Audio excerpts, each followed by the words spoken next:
Hello everyone, so welcome to our channel CUET world. और इस video में हम एक डिटेल एनालिसिस करेंगे कि आईआर कॉन्स्टिट्यूशन वाले पार्ट से क्या क्या क्वेश्चन आते हैं, और हम थोड़ा सा जो जेएनयू में कोर्स ऑफर होते हैं आईआर के बेसिस पे उसके बारे में भी डिस्कस करेंगे। So welcome again, my name is Krishna and I am currently pursuing my PhD from JNU and I am pursuing my PhD from international relations only. So I am in Center for Inner Asian Studies. सो थोड़ा सा जो एक confusion रहता है कि कौन कौन से कोर्सेज होते हैं जेएनयू में, इस पे हम आज के वीडियो में बात करेंगे और फिर हम देखेंगे कि आईआर और पूरे सिलेबस के बारे में बात करेंगे। आपको पता है एग्जामिनेशन के लिए मात्र अभी आपके पास 2 से 3 महीने बचे हैं, तो इन 2 से 3 महीनों को आपको अब बेस्ट यूटिलाइजेशन करना है। बेस्ट इस्तेमाल जो हो सकता है आप यही 2-3 महीनों का करोगे, और इसी में आपको अपना फुल एफर्ट देना है, हर चीज़ें करनी है। तो आज हम डिटेल में सिलेबस भी डिस्कस कर लेंगे, कितने कोर्सेज होते हैं, क्या क्या अपॉर्चुनिटीज़ है जो आप जेएनयू में आने के बाद अवेल करोगे, इन सब के बारे में भी डिटेल में हम इस वीडियो में बात करेंगे। तो सबसे पहले तो मैं एक बात बता दूं कि अगर आप अभी स्टार्ट कर रहे हो अपनी तैयारी, और अगर आपको कोई किसी भी पार्ट में कहीं पे भी कुछ दिक्कत आ रहा है, किसी भी चीज़ को समझने में इश्यूज़ आ रहे हैं, तो हमारा कोर्स जो है वो 15 दिसंबर से स्टार्ट हो जाएगा। 15 दिसंबर से आप उस कोर्स में इनरोल कर सकते हो। इसके लिए अभी आपको एक्स्ट्रा क्लासेस भी मिलेंगे, और जो आपका फुल कोर्स होगा वो 15 जनवरी से स्टार्ट होगा, जिसमें हम कंप्लीट सिलेबस को कवर करेंगे। 2-2 क्लासेस होंगी वीकली। उसमें आपके सारे टॉपिक के सिस्टमेटिक नोट्स मिल जाएंगे, टेस्ट सीरीज मिल जाएंगे, और इस कोर्स का फीस बहुत कम होने वाला है। कोर्स का फीस आपको जल्दी ही पता चल जाएगा, तो जो नंबर आपको स्क्रीन पे दिख रहे हैं उस पर आप कॉल करके पता कर सकते हो। और मैं एक बार और बता दूं, हमारे 70 से ज़्यादा स्टूडेंट जेएनयू में अभी पढ़ रहे हैं, और एक क्रॉस यूनिवर्सिटी में हमारे 300 से ज़्यादा स्टूडेंट पढ़ रहे हैं। तो चलो अब हम सीधा अपने काम के बात पे आते हैं। तो मैं बात कर रहा था कि कोर्सेज़ के बारे में पहले देख लो कि जेएनयू में कौन कौन से कोर्सेज ऑफर होते हैं पॉलिटिकल साइंस के बेसिस पे। 3 कोर्सेज होते हैं, एक होता है POLM, एक होता है PISM, और एक होता है IRAM। मैंने अपना मास्टर्स POLM से किया था, जो कि है सेंटर फॉर पॉलिटिकल स्टडीज़। मैंने अपना मास्टर्स यहीं से किया था। जो PISM है वो है politics in specialization in international relation, और जो IRAM है जो international relation and area studies का जो सेंटर है उस पर है। पॉलिटिकल साइंस जो है वो प्योर पॉलिटिकल साइंस के बेसिस पे है। ये पूरा एकेडमिक्स, अगर आप पॉलिटिकल साइंस का देखोगे तो पूरा बेसिस इसका पॉलिटिकल साइंस है। आईआर में आपको एक पर्सपेक्टिव आईआर का भी मिलता है, पॉलिटिकल साइंस का भी पर्सपेक्टिव मिलता है, यहाँ पे आईआर का भी मिलता है। और IRAM में जो है ये एरिया स्पेसिफिक कोर्स होता है, जहाँ पे आपको किसी एक एरिया पे ज़्यादा पढ़ाया जाता है, फोकस किया जाता है, और इंटरनेशनल रिलेशन प्योर फॉर्म में आपको IRAM में पढ़ाया जाता है। PISM में थोड़ा सा आपको थ्योरेटिकल जो पॉलिटिकल थ्योरीज हैं उनके साथ इंटरनेशनल रिलेशन को मिला के पढ़ाया जाता है। तो 3 कोर्सेस है। अभी भी कन्फ्यूजन होगा कि सर हम किस में एडमिशन ले, प्रेफरेंस किस में डालें, क्या करें क्या ना करें। तो सारा कन्फ्यूजन इस वीडियो में हम पहले तो दूर करेंगे कोर्स से रिलेटेड, और एकदम से जो रेलेवेंट चीज़ें हैं कि अगर आपका पर्सपेक्टिव क्या है, आप क्या तैयारी करना चाहते हो, उसके हिसाब से मैं आपको बताऊंगा कि आपको कौन से कोर्स में जाना चाहिए, कौन से कोर्स में नहीं जाना चाहिए। बहुत सारे स्टूडेंट ना जानते हुए भी अपने प्रेफरेंस में ऊपर नीचे कर देते हैं, तो जिनमें उनको जाना होता है उसमें वो एक्चुअली नहीं जा पाते हैं, और उसमें चले जाते हैं जिसमें उनको नहीं जाना था। तो ये कन्फ्यूजन कैसे क्लियर करें? देखो, बहुत बेसिक सी बात बताऊंगा, क्योंकि मैं जेएनयू में पढ़ा हूँ, मैं PhD कर रहा हूँ। So I can tell you that which course is best for you. कौन सा कोर्स अच्छा है ये मतलब नहीं रखता है। जेएनयू में ये तीनों कोर्स बहुत अच्छे हैं, बहुत अच्छी पढ़ाई होती है, बहुत अच्छे प्रोफेसर हैं। आपके लिए कौन सा कोर्स सबसे ज़्यादा अच्छा है उसको आप देख लो। अगर आपका प्योर एकेडमिक ओरिएंटेशन है, प्योर एकेडमिक ओरिएंटेशन है, if you want to go in academics, if you want to pursue your PhD, very good PhD, and if you want to just be in political science, आपको political science में ही रहना है, आप undoubtedly you can go for POLM। आप POLM के लिए जाओ, सेंटर फॉर पॉलिटिकल स्टडीज़ के लिए जाओ। यहाँ पे एकेडमिक ओरिएंटेड बहुत अच्छी पढ़ाई होती है। Again I am not saying that PISM और IRAM में एकेडमिक ओरिएंटेड पढ़ाई नहीं होती है, यहाँ भी पढ़ाई होती है। बट अगर आपका प्योर पॉलिटिकल साइंस मोटिव है, आपको पॉलिटिकल साइंस से PhD करनी है, उसके किसी टॉपिक से करनी है PhD, आपको एकेडमिक्स में रहना है, आप POLM के लिए जाओ।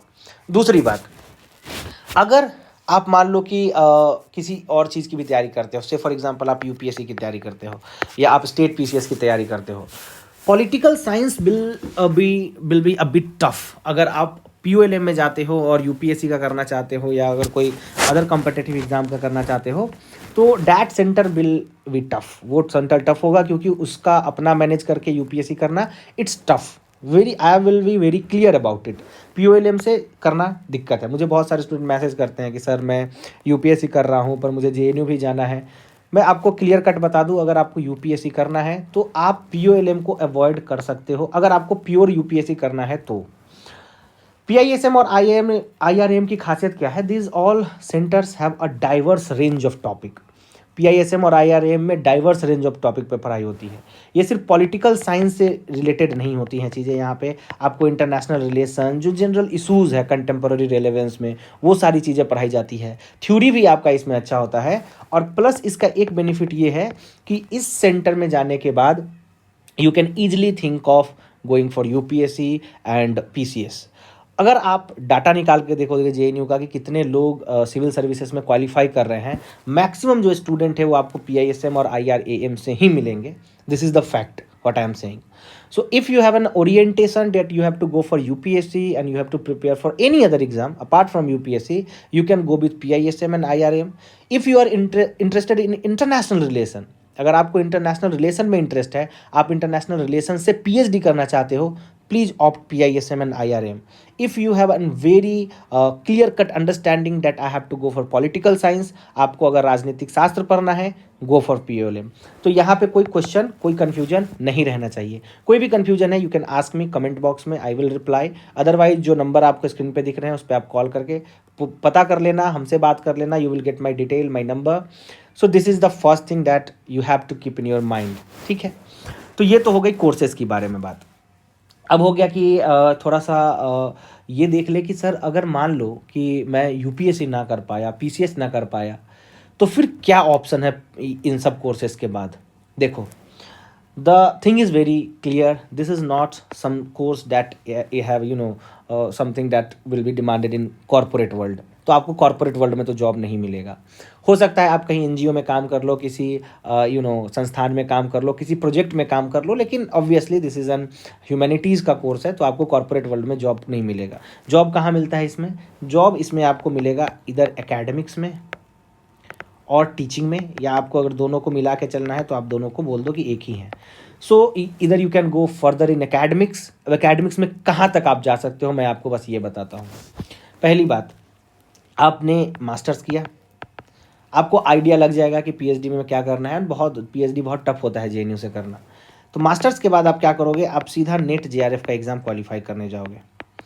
नेट जेआरएफ का जब आप एग्ज़ाम क्वालिफाई कर लेते हो, इसमें क्या होता है, नेट अगर आपका निकल गया तो आप एलिजिबल हो गए असिस्टेंट प्रोफेसर बनने के लिए। अगर जेआरएफ आपका हो गया तो आपको एक फेलोशिप मिलेगी, जो फेलोशिप काफ़ी अच्छी होती है, और उस फेलोशिप्स के मदद से आप पीएचडी करोगे। यानी जब आप पीएचडी करोगे तो आपको ये फेलोशिप मिलेगी। करीबन ये अगर दिल्ली से आप कर रहे हो तो सब मिला उला के लगभग 50,000 के आसपास आपको फेलोशिप पर मंथ मिलती है। तो एक तो आपका ये हो गया, और ये फेलोशिप 5 साल तक मिलती है। तो एक तो ये हो गया आपका कि आपको एक फेलोशिप मिलेगी 5 साल के लिए। इसमें आपको एक पढ़ने के लिए टाइम मिल जाएगा। अगर आप और भी कुछ ट्राई करना चाहते हो पढ़ाई लिखाई में ही, किसी अदर कंपटीशन में, आप ये कर सकते हो। और बहुत सारे स्टेट के असिस्टेंट प्रोफेसर के एग्ज़ाम होते रहते हैं, जैसे कि अभी राजस्थान का असिस्टेंट प्रोफेसर का एग्ज़ाम हो रहा है। अब कुछ दिन के बाद एमपी का होने वाला है, कुछ दिन के बाद हरियाणा का होने वाला है। तो ऐसे असिस्टेंट प्रोफेसर का एग्ज़ाम अगर आप पॉलिटिकल साइंस में बहुत अच्छे हो तो आप हो सकता है इसको अच्छे से क्रैक कर लो, तो आप एक प्रोफेसर बन जाओगे, असिस्टेंट प्रोफेसर बन जाओगे, and that is a very lucrative career. और इंडिया का one of the best job I can say is assistant professor. अगर आप उसका कंपैरिजन किसी से भी कर लो, द पीस जो सुकून असिस्टेंट प्रोफेसर के जॉब में है वो इंडिया में आई थिंक कि अदर किसी जॉब में नहीं है। टीचिंग आपका प्रोफेशन होगा, आप लंबे समय तक पढ़ाओगे, और अगर आपको सरकारी कॉलेज मिलता है तो ऑब्वियसली इससे सरकारी ही मिलेगा। तो you will have a security and everything. और आप यूपीएससी अगर क्रैक करना चाहो तो आपका लेवल एक अप होगा, आप बहुत अच्छे स्तर पे पढ़ के जाओगे, तो उसमें भी आपको एज मिलेगा। आई एम नॉट सेइंग कि आप क्रैक ही कर लोगे, but you will get an edge over other student if you are from JNU, if you have this subjects in your list. तो ये तो हो गई बात कि टीचिंग में और यूपीएससी वगैरह वगैरह में। 5 साल का आपको एक पीरियड भी मिल रहा है, अगर आपके पास जेआरएफ है तो लंबे समय के लिए पढ़ाई करने के लिए। अगर आपको और कुछ और करना है, if you want to go abroad, अगर आपको यूएस से पीएचडी करनी है, आपको अगर लंदन से करनी है, इंग्लैंड से करनी है, जर्मनी से करनी है, and lot of my friends have gone abroad for their PhD, for their masters, तो जेएनयू जो है एक लॉन्चिंग पैड की तरह भी काम करता है। आप यहाँ जाओगे, आपके लिंक अच्छे बनेंगे, प्रोफेसर से बात करोगे, और अगर आप एकेडमिक्स में अच्छे हो, if you are good in academics, आप आसानी से अब्रॉड जा सकते हो, आप कोई अच्छी फेलोशिप अवेल कर सकते हो, तो वहाँ पे भी आपका एक अच्छा करियर बनेगा। तो ये हो गया करियर के पर्सपेक्टिव से। तो ये बिल्कुल मत सोचना कि अगर आप POLM, PISM, IRAM से कर रहे हो तो you can't do anything, you can do many thing. और देखो, when you will compare it with the jobs that is being offered in corporate world, अगर आप प्राइवेट सेक्टर में जॉब देखो जो इंजीनियरिंग के बाद मिलता है या MBA के बाद मिलता है, उसमें भी बहुत गंदा कंपटीशन है, and their life is not that good. आप उनसे बात करो। लेकिन अगर आप एकेडमिक्स में जम के मेहनत करते हो 3-4 साल 5 साल, तो आपका एक बहुत अच्छा स्टैंडर्ड लाइफ हो सकता है। आप अच्छा, और ऑब्वियसली हर चीज़ में मेहनत है, हर चीज़ में कंपटीशन है। अब अगर आप MBA में भी जाओ तो जो अच्छी IIM से हैं, जो IIM से हैं, उनको अच्छा पैकेज मिलता है। लेकिन अगर आप यूनिवर्सिटी MBA का देखो, जहाँ से लोग MBA कर रहे हैं, नहीं मिलता उनको पैसा। 10,000, 15,000, 20,000 पे वो लोग कमा रहे हैं। The same thing is goes with engineering. So again the thing is not कि what you are doing, the thing is that कि हाउ यू आर डूइंग, आप कैसे कर रहे हो। अगर आप JNU आ भी जाते हो तो एक बहुत बड़ी कंपटीशन पार करके आओगे, और जनरली यहाँ से लोग कुछ ना कुछ अच्छा ही करके जाते हैं। तो करियर के पर्सपेक्टिव से ये कोर्सेज काफ़ी अच्छे हैं, यू कैन डू इट। और अभी के समय में जो बेरोजगारी का लेवल चल रहा है, जो मार पिटाई, अनएम्प्लॉयमेंट चल रहा है, चाहे वो जनरल कंपटीशन में हो या कोई भी कंपटीशन में हो, तो आपको एक ये प्लान बी की तरह सिक्योरिटी भी देगा कि आपके पास नेट क्वालिफाइड है, चलो कुछ नहीं हुआ तो आप गेस्ट फैकल्टी पढ़ा सकते हो, आप प्राइवेट कॉलेज में पढ़ा सकते हो। और इंडिया में अभी भी आप मान के चलो कि एजुकेशन पे खर्च नहीं हो रहा है, तो आप इतना कर सकते हो। अगर इंडिया आने वाले समय में डेवलप्ड होता है, एजुकेशन पे बहुत ज़्यादा खर्च आता है, बजट आता है, और भी कॉलेजेस खुलते हैं, तो you will have an very lucrative career in academics. तो ये कुछ बातें हो गई। यहाँ तक हमने क्या जाना, कोर्सेज में कौन कौन से कोर्सेज हैं, और जो आपका करियर एस्पेक्ट है वो क्या क्या हो सकता है, ये चीज़ें हो गई। अब थोड़ा हम बात कर लेते हैं, ये तो हो गई बातें जो आप करोगे when you will get into JNU, जब आप JNU आ जाओगे। अब JNU आना कैसे है, देखो, हमारे साथ बहुत सारे स्टूडेंट जुड़े हुए हैं, हमारे कोर्सेज चल रहे हैं, स्टूडेंट पढ़ रहे हैं, और हमारा एक पूरा बैच है, उसका सिलेबस कंप्लीट हो चुका है, they are on revision mode. लेकिन अगर मान लो कि फिर भी अगर अभी आपने स्टार्ट किया है, तो आप क्या कर सकते हो, व्हाट यू कैन डू। आपको पता है सिलेबस आपको NTA के वेबसाइट पे मिल जाएगा। सिलेबस में क्या होता है, पॉलिटिकल थ्योरी है, दूसरा WPT है, तीसरा IPT है, चौथा कॉन्स्टिट्यूशन है, पांचवा IR है, छठा फॉरेन पॉलिसी है, सातवां पब्लिक पॉलिसी है, आठवां general issues of contemporary relevance, GICR मैं बोलता हूँ, ये देख लेना। Political theory, WPT, IPT, constitution, IR, foreign policy, public policy और जनरल इशूज ऑफ कंटेम्प्ररी रेलेवेंसेस, और एक और है comparative politics.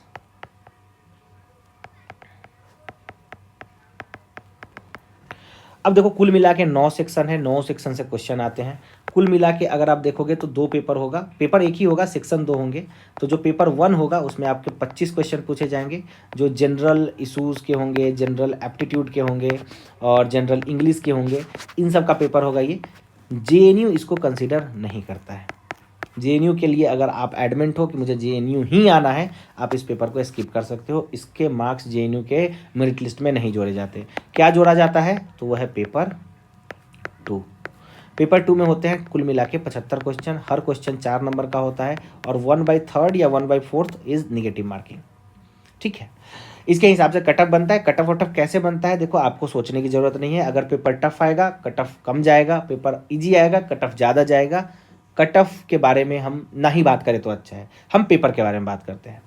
Political theory, constitution, IR, WPT, IPT, these 5 are the most important syllabus का जो पार्ट है। पॉलिटिकल थ्योरी के लिए अगर आप अभी से स्टार्ट कर रहे हो, if you are on ground zero, I will highly recommend you कि आप कोर्स को ऑप्ट कर लो, आप किसी कोर्स को ले लो। हमारा जो कोर्स आ रहा है हिंदी इंग्लिश दोनों में है।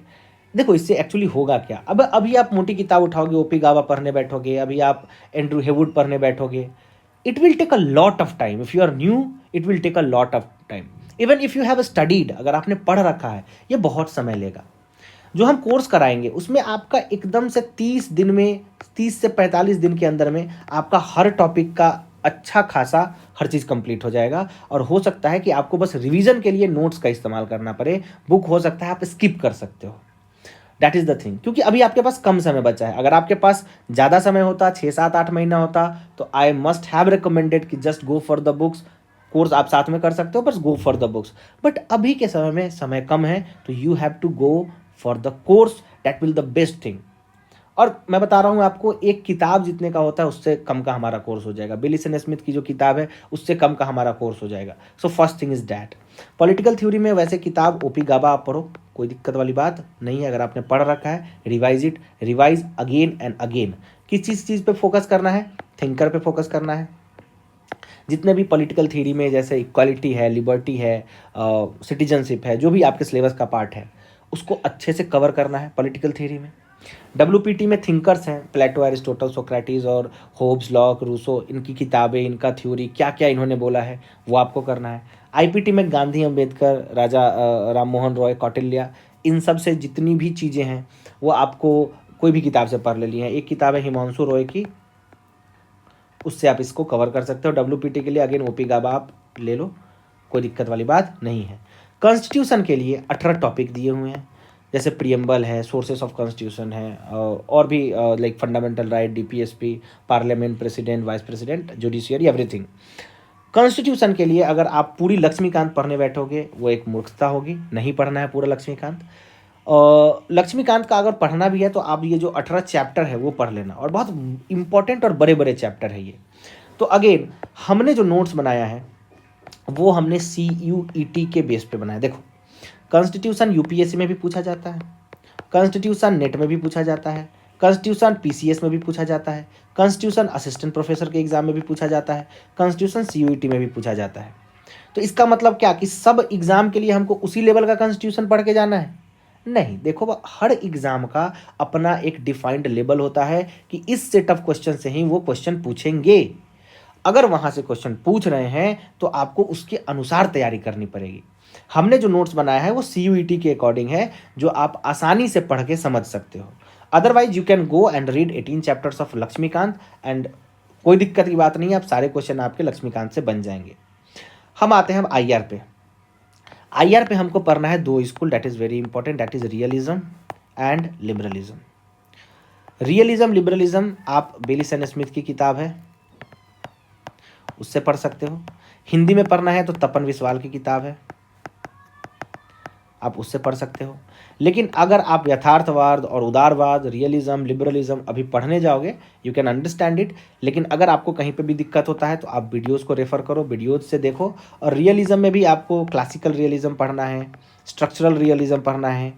लिबरलिज्म में आपको अलग अलग school, complex interdependence, liberal institutionalism, बहुत सारे आपको स्कूल्स पढ़ने हैं लिबरलिज्म के अंदर में। जो मेन थिंकर है उनके बुक्स का नाम याद रखना है, जो इवेंट हुए हैं उनका नाम याद रखना है। तो ये आपको रियलिज्म और लिबरलिज्म में पढ़ना है। बुक मैंने बता दिया, बिलिसन स्मिथ और तपन बिस्वाल की किताब है। फॉरेन पॉलिसी के लिए आई रिकमेंड कि आप गूगल से इंडिया चाइना पढ़ लो, आप गूगल से इंडिया पाकिस्तान पढ़ लो, आप गूगल से इंडिया USA पढ़ लो। इससे ज़्यादा पढ़ने की ज़रूरत नहीं है, इसके लिए कोई किताब पढ़ने की ज़रूरत नहीं है। सीधा गूगल पे डालो इंडिया चाइना UPSC, जो फॉरेन पॉलिसी का पूरा हिस्टोरिकल एनालिसिस है, मोदी का जो डॉक्ट्रिन रहा है, इससे पहले गुजराल डॉक्ट्रिन रहा है, वो सब आपको यहाँ पे इजीली मिल जाएगा। पब्लिक पॉलिसीज़ में जो है वो आपको मॉडल्स ऑफ पब्लिक पॉलिसीज़ है कि पब्लिक पॉलिसी कैसे बनाया जाता है, क्या क्या उसमें थ्योरी है और उसमें क्या क्या अप्रोचेज है, कौन कौन से थिंकर ने पब्लिक पॉलिसी पे क्या क्या बोला है। और जो भी इम्पॉर्टेंट पब्लिक पॉलिसी रहा है हमारे भारत में, चाहे वो मनरेगा हो गया, चाहे वो राइट टू एजुकेशन हो गया, चाहे वो राइट टू इन्फॉर्मेशन हो गया, चाहे वो आप आयुष्मान योजना देख लो, चाहे आप वो किसान सम्मान निधि देख लो, जो ऐसे मेजर फ्लैगशिप प्रोग्राम रहे सरकार के, उसका आपको एक ओवरव्यू देखना है। कौन सा कहाँ लॉन्च हुआ था, कौन से तारीख को लॉन्च हुआ था, इसी टाइप का क्वेश्चन आएगा। फिर बचता है general issues of contemporary relevance. इसमें आपको 3 चीज़ पढ़नी पड़ती है। पहला ग्लोबल जस्टिस, दूसरा नेशनलिज्म और तीसरा क्लाइमेट चेंज। कहाँ से पढ़ना है? देखो, global justice, nationalism, climate change में मैं आपको पर्सपेक्टिव बता देता हूँ। ग्लोबल जस्टिस में आपको पढ़ना है कि how global justice is different from international justice. Global justice में क्या क्या आता है, जैसे इमिग्रेशन का इशूज़ आ जाता है, ग्लोबल जस्टिस में वॉर का इशू आ जाता है। तो ग्लोबल जस्टिस जो है वो बहुत इंडिविजुअली ओरिएंटेड कंसेप्ट है इंटरनेशनल रिलेशन में, कि अंतर्राष्ट्रीय मामले में किसी भी इंसान को इस्तेमाल करके आप कोई काम नहीं कर सकते, इसी को ग्लोबल जस्टिस कहते हैं। इसमें आपका मेन आ जाता है ह्यूमन राइट। तो ह्यूमन राइट, ह्यूमन सिक्योरिटी, तो जैसे 1994 में जो यूएनडीपी हुआ, यूनाइटेड नेशन डेवलपमेंट प्रोग्राम आया, और ह्यूमन सिक्योरिटी पे जो चीज़ें आई वो ग्लोबल जस्टिस में इंपॉर्टेंट हो जाती है, वो आपको पढ़नी है। हमारे नोट्स हैं और मैं ये नोट्स शेयर कर दूंगा टेलीग्राम वगैरह पे, आप उससे कर सकते हो। नेशनलिज्म में जितने भी थिंकर है जिन्होंने, जैसे चाहे वो आप इरिक हॉब्सबर्न को ले लो, चाहे वो इमेजिन कम्युनिटी लिखने वाले जो हैं थिंकर, उनको ले लो, कोई भी थिंकर ले लो जिन्होंने नेशनलिज्म पे लिखा है, पढ़ा है, बोला है, उनके बुक्स के नाम पूछे जाते हैं, उससे रिलेटेड कंसेप्ट पूछा जाता है। इससे ज़्यादा क्वेश्चन इससे नहीं आएगा। क्लाइमेट चेंज में आपको सारे कॉन्फ्रेंसेस याद रखने हैं, चाहे वो स्टॉकहोम कॉन्फ्रेंस हो, चाहे वो रायो डी जनेरियो हो, चाहे वो ब्रॉन्टलैंड रिपोर्ट हो या कॉप हो, कोई भी कॉन्फ्रेंस जो क्लाइमेट चेंज में हुआ है that is important from examination point of view. और आपको इसका लिस्ट जो है वो गूगल पे मिल जाएगा, जितने भी कॉन्फ्रेंसेस हुए हैं आप उस लिस्ट की मदद से क्लाइमेट चेंज को गूगल से कर सकते हो। So for this topic global justice, nationalism, climate change, you can use Google. For IR, foreign policy और कॉन्स्टिट्यूशन, यू कैन यूज इधर बुक्स और नोट्स, और बाकी सब के लिए आप बुक्स, कोर्सेज, नोट्स कुछ भी यूज कर सकते हो। तो ये एक फुल ऑन स्ट्रैटेजी है कि अगर अभी से भी आप JNU के लिए प्रिपेयर करते हो, CUET के लिए प्रिपेयर करते हो, you can easily get into it. लेकिन 2-3 महीने का रिगरस मेहनत इसमें आपको यहाँ पे करना पड़ेगा। So I think I have cleared most of the doubts that you have in your mind. अगर कोई डाउट आपके दिमाग में अभी भी बच गया है, so you can ask me, you can comment और यू कैन इधर message on our numbers. So thank you. अगर आपको वीडियो पसंद आई है तो वीडियो को लाइक कर दे, चैनल को सब्सक्राइब कर दे। थैंक्स।